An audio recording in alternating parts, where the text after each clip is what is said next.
Evening ആയപ്പോഴത്തേക്ക് ഞാൻ വീട്ടിലോട്ട് വന്നിട്ടുണ്ടായിരുന്നു.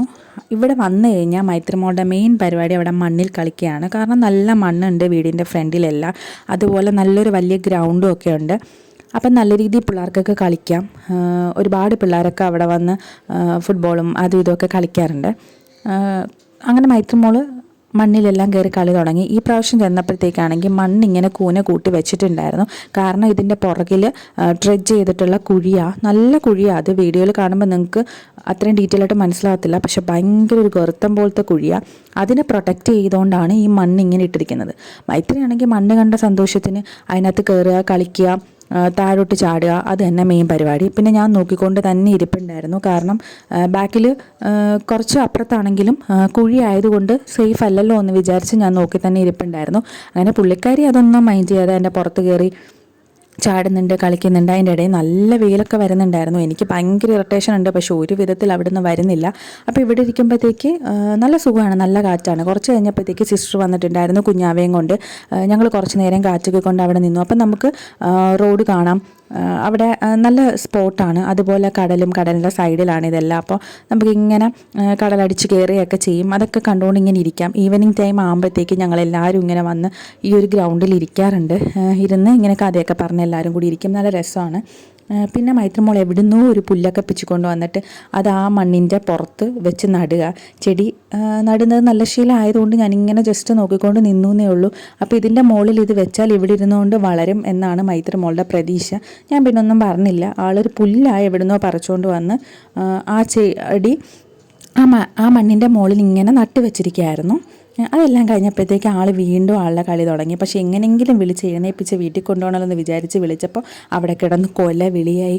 ഒരു വിധത്തിൽ വീട്ടിലേക്ക് വരുന്നുണ്ടായിരുന്നില്ല. പിന്നെ ഞാൻ പറഞ്ഞു, ചെല്ലോ ഇനി വീണ്ടും കളിച്ചു എന്ന് പറഞ്ഞ ആൾ വീണ്ടും തിരിച്ചു വരിക കളിക്കാനായിട്ട്. മൊത്തത്തിൽ ഡ്രസ്സ് മൊത്തം ചീത്തയായിട്ടുണ്ടായിരുന്നു.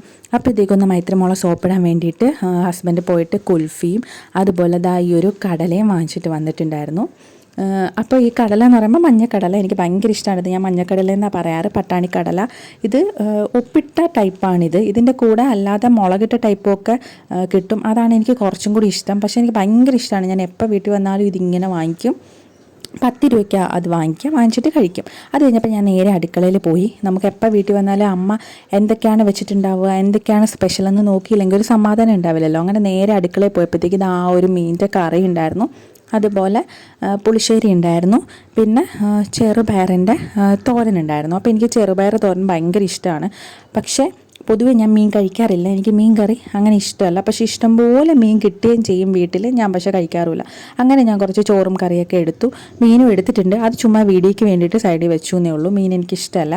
പിന്നെ അതെല്ലാം കഴിഞ്ഞപ്പോഴത്തേക്ക് മൈത്രിമോളെ കുളിപ്പിച്ച് റെഡിയാക്കിയിട്ട് ഒന്ന് ബീച്ച് വരെ പോയിട്ട് വരാം എന്ന് പറഞ്ഞിട്ട് ഇറങ്ങി. ബീച്ച് എന്ന് പറയുമ്പോൾ തൊട്ട് പറ്റത്തന്നെ, നമുക്ക് വീട്ടിൽ നോക്കുമ്പോൾ തന്നെ ബീച്ച് കാണാം. അങ്ങനെ നേരെ ബീച്ചിലേക്ക് വന്നു. അപ്പോൾ വലിയ തിരക്കും കാര്യങ്ങളൊന്നുമില്ല. നല്ല അടിപൊളിയായിട്ട് അവിടെ ടൈം സ്പെൻഡ് ചെയ്യാം, കുറേ നേരം ഇരിക്കാം. പക്ഷേ സൺഡേസിൽ വരാൻ പറ്റത്തില്ല. സൺഡേസിൽ ഭയങ്കര തിരക്കായിരിക്കും. നമുക്ക് ഫ്രീ ആയിട്ടൊന്ന് ചില്ല് ചെയ്യാനൊന്നും പറ്റത്തില്ല. ഇത് അല്ലാത്ത ടൈമിൽ പൊതുവെ അങ്ങനെ ആളും ബഹളമൊന്നും ഉണ്ടാവത്തില്ല. ജസ്റ്റ് ഫോട്ടോഷൂട്ടോ കാര്യങ്ങളോ അങ്ങനെ അവിടെ എവിടെയും കുറച്ച് ആളുകൾ അങ്ങനെയൊക്കെ ഉണ്ടാവുള്ളൂ. അങ്ങനെ കുറേ നേരം മൈത്രിമോളുമായിട്ടൊക്കെ അവലെ കൂടി അങ്ങോട്ടും ഇങ്ങോട്ടും ഒക്കെ കറങ്ങി നടന്നു. അപ്പോഴത്തേക്ക് അവിടെ കുറേ പടവും കാര്യങ്ങളൊക്കെ വരയ്ക്കുന്നുണ്ടായിരുന്നു. ഇപ്പോൾ കുറച്ച് നാളായിട്ട് പടം വരപ്പിച്ചിരി കൂടുതലാണ്. എന്തെങ്കിലുമൊക്കെ അങ്ങ് വരയ്ക്കും. അപ്പം ഞാൻ അതിനെയൊക്കെ പ്രോത്സാഹിപ്പിക്കാറുണ്ട്. അങ്ങനെ എന്തൊക്കെയോ ഫേസ്, കണ്ണ്, അങ്ങനെ എന്തൊക്കെയൊക്കെ വരയ്ക്കുന്നുണ്ട്. അത് കഴിഞ്ഞപ്പോഴത്തേക്ക് ആൾക്ക് കടലിൽ ഇറങ്ങണം. നമ്മളങ്ങനെ കടലിലോട്ട് ഇറക്കാറൊന്നുമില്ല, അതിനെ പ്രോത്സാഹിപ്പിക്കാറൊന്നുമില്ല. ഇങ്ങനെ ജസ്റ്റ് ഇങ്ങനെ നിർത്തും. അപ്പോൾ തിര വന്ന് തട്ടാതെ പോയതിൻ്റെ ദേഷ്യമാണ് ഇപ്പോൾ കണ്ടത്. അത് കഴിഞ്ഞ് അതിൻ്റെ തിര വന്ന് കാലിൽ തട്ടിക്കും. അത് മൈത്രിമോൾക്ക് ഭയങ്കര ഇഷ്ടം. അതിന് വേണ്ടി കുറേ വെയിറ്റ് ചെയ്തു. പക്ഷെ നമ്മൾ അങ്ങോട്ട് കൊണ്ടുപോകത്തില്ല. അത് കഴിഞ്ഞ് വീണ്ടും വന്നിരുന്ന് കുറേ നേരം എന്തൊക്കെയോ പിക്ചറും കാര്യങ്ങളൊക്കെ വരയ്ക്കുന്നുണ്ടായിരുന്നു. അത് ഇങ്ങ് നീങ്ങിയിട്ടായിരുന്നു വരച്ചത്. പക്ഷെ കടൽ വന്ന് എടുത്തുകൊണ്ട് പോകുമെന്ന് പറഞ്ഞ ആൾ വരയ്ക്കുന്നത്. അത് കഴിഞ്ഞ് കൊണ്ടുവന്ന് കടലിൽ കൊണ്ടുവന്ന് നിർത്തി കുറച്ച് നേരം തിരയൊക്കെ കാലിൽ തട്ടിച്ചിട്ടുണ്ടായിരുന്നു. അപ്പോഴത്തേക്ക് ആൾ ഭയങ്കര ഹാപ്പിയായി. അതെല്ലാം കഴിഞ്ഞ് കുറേ സമയം അവിടെ സ്പെൻഡ് ചെയ്ത ശേഷം നേരെ ഞങ്ങൾ വീട്ടിലേക്ക് വന്നു. വീട്ടിൽ വന്ന് എല്ലാം ഫ്രഷപ്പായിട്ട് ഞങ്ങൾ പിന്നെ തിരിച്ച് ഞങ്ങളുടെ വീട്ടിലേക്ക് വന്നു. അപ്പോൾ ഇത്രയുള്ള വീഡിയോ. ഇതുപോലത്തെ ഡെയിലി വ്ളോഗ്സൊക്കെ കാണാൻ ഇഷ്ടമാണ്. ചാനൽ സബ്സ്ക്രൈബ് ചെയ്ത് സപ്പോർട്ട് ചെയ്യണം.